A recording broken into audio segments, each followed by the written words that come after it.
Hello everyone, I am Ajay and I welcome you all on my channel। आज मैं जिस plant को लेकर के डिस्कस करने वाला हूँ, ये प्लांट है हिबिस्कस रोज़ा साइनेंसिस, चाइना रोज़ भी जिसको बोलते हैं।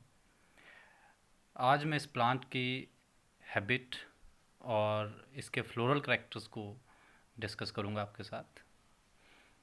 तो चलिए देखते हैं। चलिए, तो सबसे पहले मैं अगर बात करूं तो हिबिस्कस जो प्लांट है ये एक ट्रॉपिकल प्लांट है। और ट्रॉपिकल मीन्स कि ये गर्म इलाकों में उगने वाला प्लांट है। ये प्लांट बिलोंग करता है फैमिली मालवेसी से।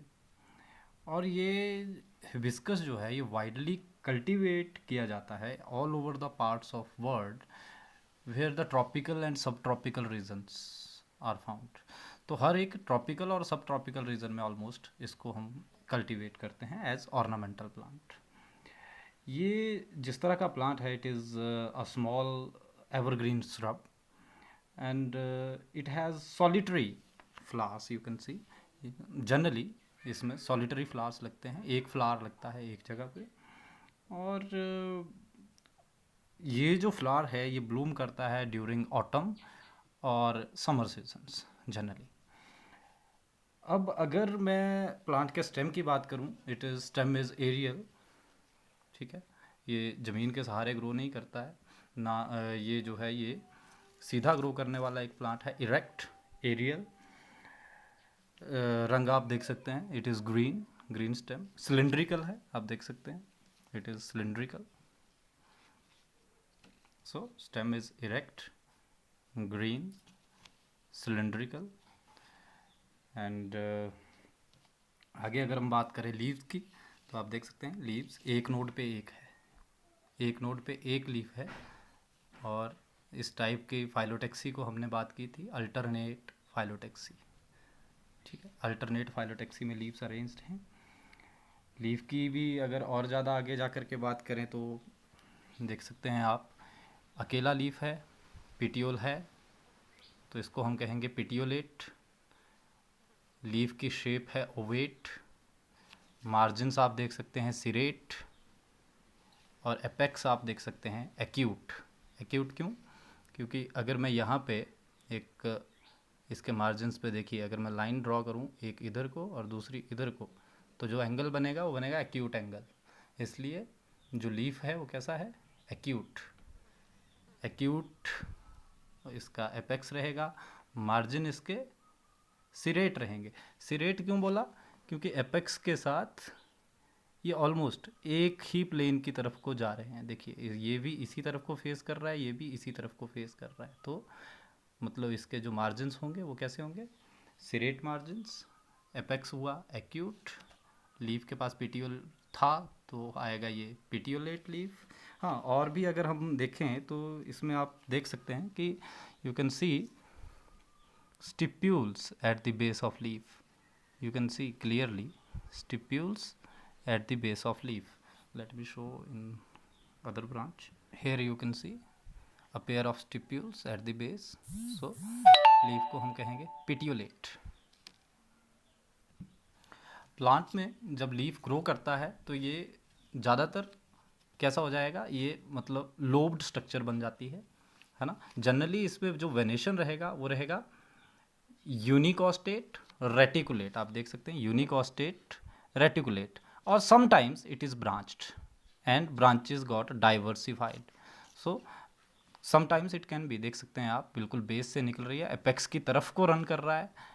इसकी जो मतलब प्रोमिनेंट वेन्स हैं, प्रिंसिपल वेन्स आप इनको कह सकते हैं, because they are arising from the base of the leaf और they are running towards the apex. तो ये ब्रांच्ड हो गई है वेन। तो ये मल्टीकॉस्टेट भी हो सकता है, और फिर कैसा रहेगा? मल्टीकॉस्टेट रेटिकुलेट डाइवर्जेंट वेनेशन इसका हो जाएगा। ठीक है, तो लीफ जो है, इन केस अगर ये आपके पास लोब्ड स्ट्रक्चर नहीं है, सिंपल ही लीफ है, तो ये रहेगा यूनिकॉस्टेट रेटिकुलेट वेनेशन। लेकिन अगर ये लोब्ड हो जाए ज़्यादा बढ़ने पर, तो ये हो जाएगा मल्टीकॉस्टेट डाइवर्जेंट रेटिकुलेट वेनेशन। तो ये हुई बात हमारे प्लांट की हैबिट की। और इसके वेजिटेटिव स्ट्रक्चर की। अब बात करते हैं इसके फ्लावर की। तो यहाँ पे मेरे पास कुछ फ्लावर्स हैं। आप देख सकते हैं कि इसके पास एक पेडिसल है, फ्लावर के पास पेडिसल है, तो इट इज़ पेडिसिलेट। ब्रैक्ट्स यहाँ पे झड़ गए हैं इसके। Otherwise it can be bracteolate और ई ब्रैक्टियोलेट और ब्रैक्टिएट और ebracteate. It can be any type, मतलब इसमें ब्रैक्ट्स भी हो सकते हैं, ब्रैक्टियोल्स भी हो सकते हैं। यहाँ पे ये झड़ गए हैं, मैं दिखा नहीं सकता यहाँ पे, लेकिन आगे अगर बात करें तो ये यहाँ पे अगर आप ध्यान से देखें तो देखिए, जो आपके पास कलरफुल पोर्शन है उसको कहते हैं पेटल्स।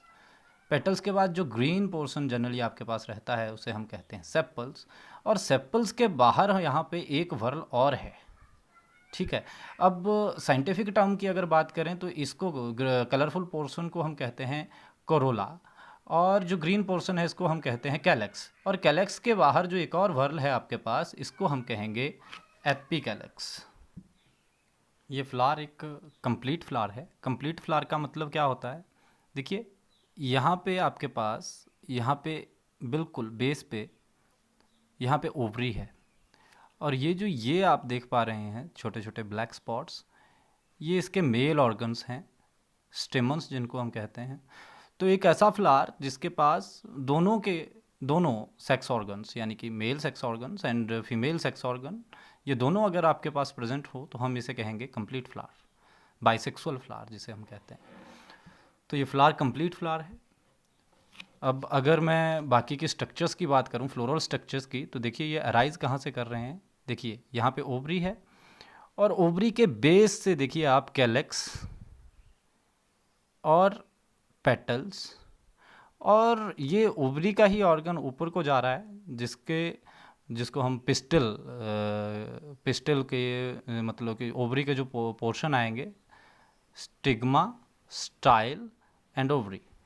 तो स्टिग्मा के ऊपर स्टेमन्स ग्रो कर रहे हैं। तो ये जिस तरह का ये फ्लावर है इसे हम कहेंगे हाइपोगाइनस फ्लावर। हाइपोगाइनस क्यों?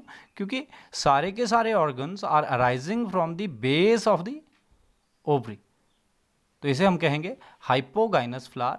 तो ओवरी कैसे रहेगी? क्योंकि ओवरी के बेस से सारे अराइज कर रहे हैं, तो इस केस में हम ओवरी को कहते हैं सुपीरियर ओवरी, तो ओवरी रहेगी सुपीरियर, ठीक है। Hypogynous flower and ovary is superior ovary. अब अगर मैं आगे की बात करूं, देखिए अब मैं सबसे पहले एक एक स्ट्रक्चर की शुरू से बात करता हूं। सबसे पहले बात कर रहे हैं हम एपिकैलेक्स की।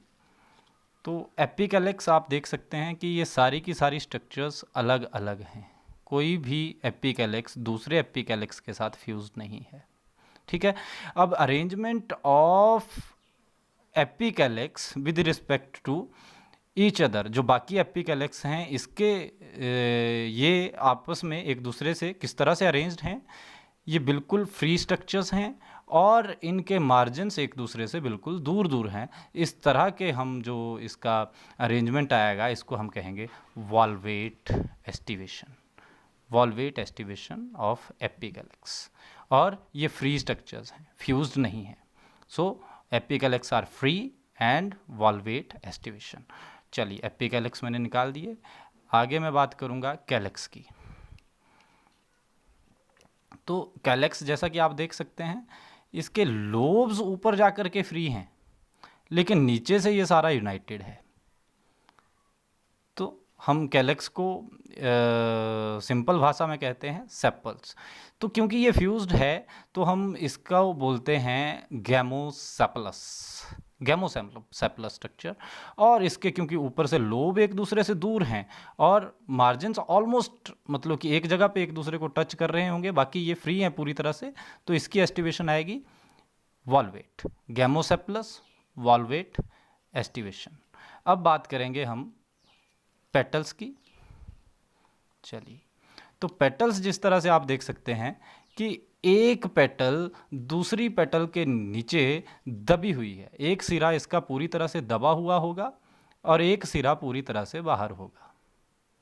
एक सिरा पूरी तरह से दबा हुआ और एक सिरा पूरी तरह से बाहर। इस तरह के अरेंजमेंट को हम कहते हैं ट्विस्टेड अरेंजमेंट, और हैं ये एक दूसरे से बिल्कुल free. So 5 free petals and aestivation is valvate. अगर बात करें नंबर ऑफ कैलेक्स की, तो calyx are usually 5 to 6 in number, epicalyx are usually 5 to 6 in number.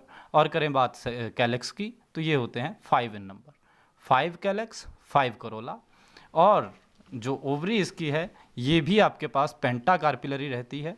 ये मैं आपको डाइसेक्शन करके किसी और वीडियो में दिखा सकता हूँ, क्योंकि उसके लिए मुझे थोड़े माइक्रोस्कोप की ज़रूरत होगी पेंटा कार्पिलरी ओवरी दिखाने के लिए।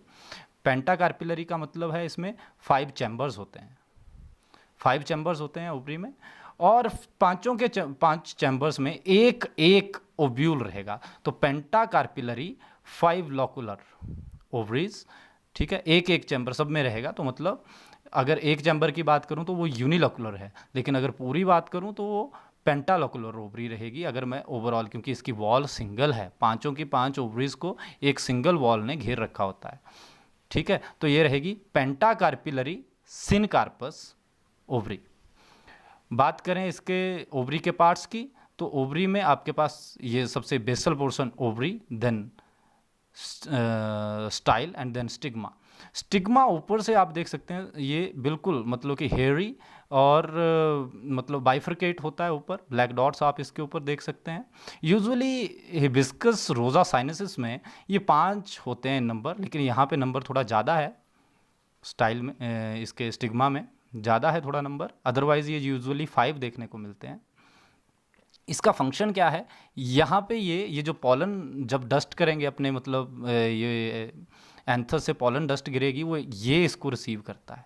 मतलब ये एक फ्लावर से डस्ट होकर के किसी दूसरे फ्लावर पे जा कर के ये गिरते हैं इसके पॉलन्स, और यहाँ से पॉलन ट्यूब ग्रो करके यहाँ जा कर के ये पॉलिनेट करती है इसको, ओवरी को। तो ये रही आपके पास इसके ऑर्गन्स। और हाँ, ये लास्ट हमारे पास जो ऑर्गन है ये आप देख सकते हैं मेल पोर्शन, जिसको हम एंड्रोशियम कहते हैं। तो नंबर इसका इनडेफिनिट है, this can be hundreds in numbers, indefinite number है, बहुत ज़्यादा होते हैं। इसका जो एंथर, जो मतलब बिल्कुल ऊपर का पोर्शन जिसके अंदर पॉलन ग्रेन्स डेवलप होते हैं, एंथर, और इसका एक फिलामेंट भी रहेगा, बहुत छोटा फिलामेंट है जो जा कर के इसी में समा जाता है, जो मतलब इसकी जो ट्यूबुलर जो स्टिग्मा, ट्यूबुलर स्टाइल जो ग्रो कर रहा है, इसी में ये समा जाता है। तो हम इसके कारण जो ये नई स्ट्रक्चर बनती है, क्योंकि यही एक्चुअली पॉलन ग्रेन्स को, फिलामेंट्स को कैरी कर रहा है, इसके ऊपर ही फिलामेंट्स हैं, यही इनको बियर कर रहा है। तो इस स्ट्रक्चर हम कहते हैं स्टेमिनल ट्यूब। तो हिबिस्कस रोजा साइनेसिस और मालवेसी का ये एक फीचर है कि ये स्टेमिनल ट्यूब इस फैमिली में होती है। फ्लावर की सिमेट्री की बात करें तो आप किसी भी एंगल से इस फ्लावर को काट लीजिए, किसी भी एंगल से, चाहे आप इसको मतलब ऐसे काटिए, चाहे इधर से काटिए, चाहे काटिए आप किसी भी एंगल से, इसके इक्वल पार्ट्स में आप फ्लावर को डिवाइड कर सकते हैं। यानी कि रेगुलर इसकी सिमेट्री है। इस तरह की सिमेट्री को हम फ्लावर के केस में कहते हैं एक्टिनोमॉर्फिक सिमेट्री। तो अंत में मैं पूरे फ्लावर को अगर समराइज़ करूं तो सबसे पहले मेरे पास एपिकैलेक्स, एस्टिवेशन थी वॉल्वेट, और ये एक दूसरे से बिल्कुल भी फ्यूज नहीं थे। तो सबसे पहले एपिकैलेक्स क्या आया हमारे पास, वॉल्वेट, एस्टिवेशन। दूसरा मेरे पास है कैलेक्स, तो कैलेक्स फ्यूज थे, कैमोसेप्लस, 5 इन नंबर। एंड अरेंजमेंट कैसा था हमारे पास, अरेंजमेंट इसका भी था वॉल्वेट। उसके बाद आया हमारे पास करोला, 5 इन नंबर, फ्यूज्ड बिल्कुल नहीं थे, तो इसको हम कहेंगे पॉलीपेटलस। और एस्टिवेशन इसका आया twisted. Stamen are indefinite in number, और ये सारे फिलामेंट फ्यूज़ होकर के एक स्ट्रक्चर बना रहे थे स्टेमिनल ट्यूब में, तो अरेंजमेंट को हम कहेंगे मोनोअडल्फस। और अगर बात करें गाइनोसियम की, तो पेंटाकार्पिलरी सिनकार्पस गाइनोसियम। प्लेसेंटेशन की अगर बात करें तो प्लेसेंटेशन इस प्लांट में रहेगी exile placentation. So hopefully you enjoyed the video. हालांकि इस फ्लावर की डाइसेक्शन को दिखाने के लिए मुझे एक अलग वीडियो की ज़रूरत पड़ेगी। स्टे ट्यून्ड, कभी मैं उस वीडियो को भी आपके साथ शेयर करूंगा। तब तक के लिए आप देखते रहें बॉटनी फील्ड। फिर आऊँगा किसी और प्लांट के साथ, किसी और प्लांट की डिस्क्रिप्शन के साथ। Thank you very much.